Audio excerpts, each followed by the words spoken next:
এই প্রথম বান বানানোর চেষ্টা করতেছি, জানি না কেমন হবে। আসসালামু আলাইকুম বন্ধুরা, সবাই কেমন আছেন?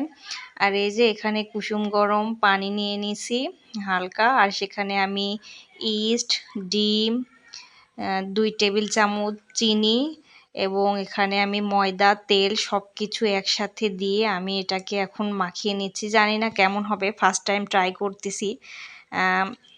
আমি সব কিছুই চেষ্টা করি আমার বাচ্চাদের ঘরোয়াভাবে বানিয়ে দেওয়ার জন্য। হয়তো সেটা খুব একটা পারফেক্ট হয় না, কিন্তু হয়তো স্বাস্থ্যসম্মত হয়। আর এই যে এখানে আমি আটাটা মথে নিচ্ছি ভালো করে, আর আটাটা অনেক স্টিকি। আর প্রথমে যত হচ্ছে স্টিকি থাকবে, যত নরম থাকবে ডোটা, ততই হচ্ছে পারফেক্ট হবে। তো চেষ্টা করছি, দেখি কেমন হয়। আর আমার ছেলে মেয়ে কোনো কিছু খেতে চাইলে আমি তাদেরকে সচরাচর বাসায় বানায় দেওয়ার চেষ্টা করি। জানি না কেমন হবে।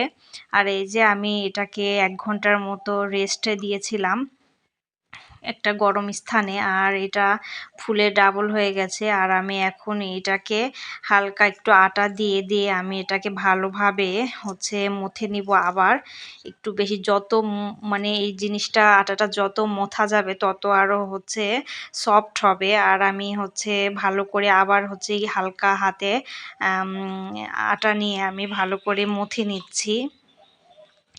আর এই যে আমার মথাটা প্রায় হয়ে গেছে। আমি অনেকক্ষণ সময় ধরে আমি মথে নিয়েছি।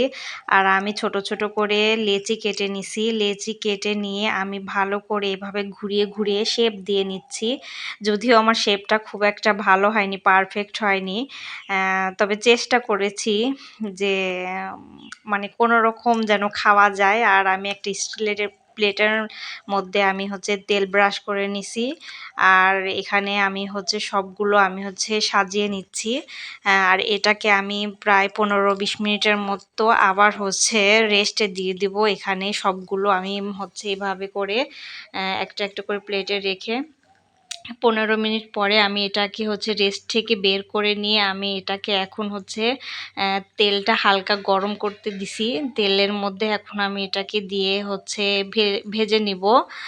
আর এই যে আমি একটা করে দিচ্ছি। আর আমার মানে তেলের মধ্যে আমি যখন বানটা ছাড়ছি তখন আমার হাতে গরম তেলটা পড়ছে। আমি মানে হাতটা একটু হালকা পুড়েই গেছে। আর এই যে আমার বানগুলো প্রায় ফুলে যাচ্ছে সবগুলোই। আর আমি এইভাবে বানগুলো আস্তে লো হিটে আমি বানগুলো ভেজে নেব, যেন ভেতরে আমার কুক হয়। তো দেখতে হয়তো খুব একটা ভালো হয়নি, যদিও কিন্তু খেতে কিন্তু মাশাআল্লাহ অনেক ভালো হয়েছে। আমার ছেলে মেয়ে বলছে আম্মু অনেক সুন্দর হয়েছে। আর ওরা খুশি হলেই আমার খুশি, ভালো লাগে। হয়তো দেখতে খুব একটা শেপটা আমি ভালো দিতে পারি না, যেহেতু আজকে ফার্স্ট টাইম ট্রাই করছি। হয়তো আস্তে ধীরে ঠিক হয়ে আসবে। আর এই তো বানটা আমার ফুলে এমন হয়ে গেছে। আর আমি এগুলোকে এরকম কালার করে আমি ভেজে নিব। আর এই যে আমি ভাজাগুলো আমার এগুলো হয়ে গেলে আমি এগুলো সবগুলো মানে তুলে নিব। তো আমার ছেলে এখানে এসে বলতেছিল, মা এটা কি রেডি হয়ে গেছে? তা আমি ওকে বলছিলাম, না বাবা একটু ওয়েট করো। মানে আমার ছেলে যে কোনো জিনিস মানে করলে আমার কাছে এসে দাঁড়ায় থাকে। আর এই যে আমি সবগুলো বানিয়ে আমি তুলে নিয়েছি। এই তো আমার বানগুলো এমন হয়েছে। দেখতে দেখেন একদমই ভালো হয়নি দেখতে খুব একটা। তবে প্রথমে ট্রাই করছি, যাই হোক খেতে কিন্তু ভালো হয়েছে। আর আমি একটা ভেতরে দেখিয়ে দিচ্ছি। আর এই যে এমন হয়েছে।